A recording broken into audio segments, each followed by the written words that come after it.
Hi friends, நம்ம தோட்டத்துல இருந்து இன்னைக்கு ரோஸ்மேரியும் சில்வர் டஸ்ட்டும் எடுக்க போறோம். எதுக்கு அப்படின்னு பார்த்தீங்கன்னா, ஹேர் ஆயில் ரெடி பண்றதுக்கு தான். 1 லிட்டர் ஆர்டர் வந்திருக்கு. அதுக்காக நம்ம இயற்கையா உள்ள மருந்துங்கள அதாவது கொஞ்சம் கொஞ்சமா எடுத்து எப்பவுமே அடிக்கடி ரெடி பண்ணி குடுத்துட்டு தான் இருக்கேன். ஸோ அதுக்காக தான் இன்னைக்கு பார்த்தீங்கன்னா, இந்த ரோஸ்மேரிய கட் பண்ணி எடுக்கிறேன். ஒரு 2, 3 பிரான்ச்சஸ் எடுத்தா போதும்.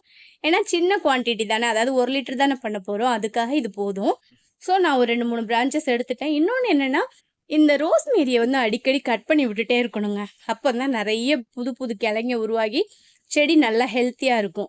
மண்புழு உரமும் ஒரு ஒரு ஒரு 15 நாளைக்கு ஒரு வாட்டி அடிக்கடி குடுத்துட்டே இருந்தோம் அப்டின்னா, நல்லா ஹெல்த்தியா இருக்கும். பஞ்சகாவியா, மீன் அமிலம் ஏதாவது குடுக்கணும். இது பார்த்தீங்கன்னா, சில்வர் டஸ்ட்டு. இதுலயும் கொஞ்சம் லீஃப் எடுத்துக்கலாம்.